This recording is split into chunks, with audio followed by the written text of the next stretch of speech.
Hello everyone, I'm CC Zhang. Today I wanted to introduce a famous people. His name is Takenta Loyotenka or Sitting Bull. So there one thing is very interesting. He was originally named Jumping Bear. Sitting Bull was born in the Grand River Valley in what is now South Dakota. He was received early recognition from his travels as a warrior and man of vision, and the Lakota Sioux often used several names over the course of their lifetime. In his youth, Sitting Bull was known as Jumping Bear. His father is Jumping Bull, his mother is Holy Door, and he had many relatives. So I think his early life was very happiness, and he was smart and strong. When he grew up, he took his followers to the pristine valleys of the Powder and Yellowstone rivers, where buffalo and other game were abundant. Buffalo is an important thing for the Sioux. It can provide them food and medicine. Because the Hankpapa lived and hunted north of the early roads of Western travel. The teenager Sitting Bull had little contact with whites until in 1862.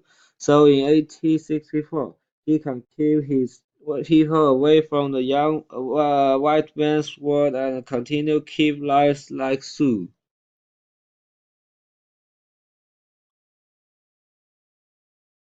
And during this period, he made friends with other tribal people, and because his father is the head of Sioux, so he can become a leader too, and he used the voices that he had learned, so he made the Sioux stronger.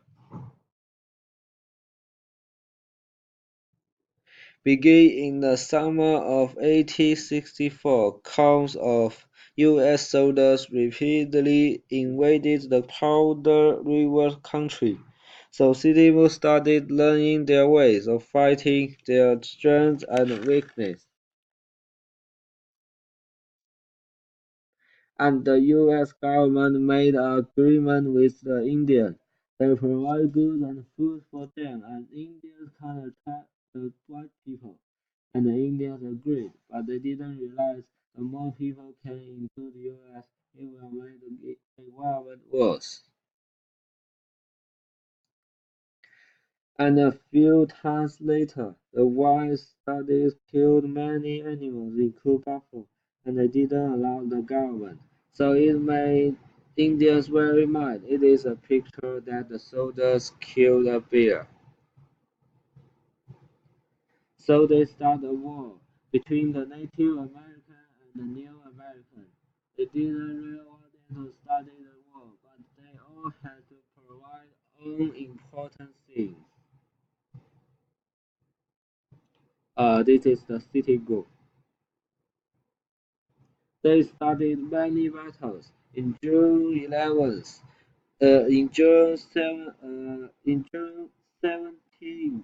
1877, it happened Whitebird Canyon Battle. In July 11th to 12th, it started Clearwater Battle. In August 9th to 10th, it started Big Hole Battle. And they started next four battles in September 30 and 23 and 30. 3 years later, they met again on the Little Big Horn in the battle that made both men famous. Hitler wasn't a war leader in that fight, but he had predicted that many soldiers would fall, and his followers believed that his magical powers had brought the victory.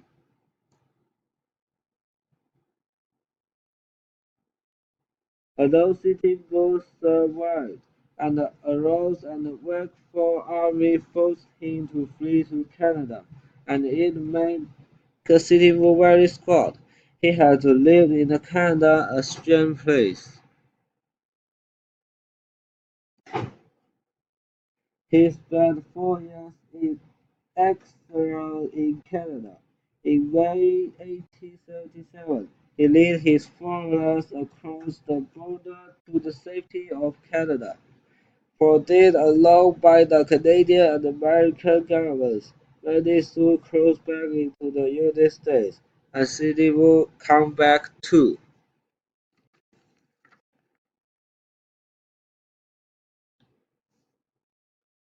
In 1881 he returned to the United States, and after 2 years he continued to live on Standing Rock Reservation as a prisoner, and he wanted to make friends with the white people, so he started to communicate with whites. Seymour studied travel too. Although he was a prisoner, he still walked to many places, and one day, for a reason, he traveled to the Buffalo Bill Cody's Wild West show. He joined the ghost dance, and this dance is proclaimed that all whites would disappear and dead Indians and buffalo would return, so it made him in trouble. It is a sitting bull and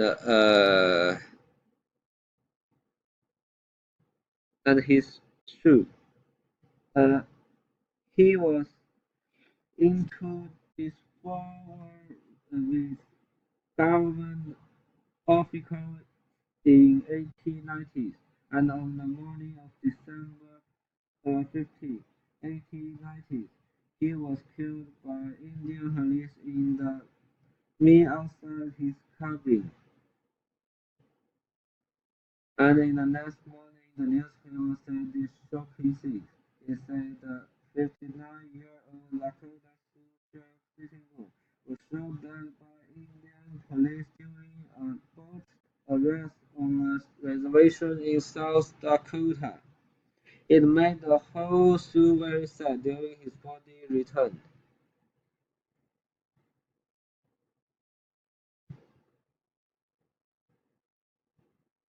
2 days after he was killed, Sitting Bull's body was unceremoniously buried in the Post Cemetery at Fort Yates, North Dakota, and no one knows where his gravesite is. They still debate it today. But I think he is a great man, although he killed many people. That's all. Thank you.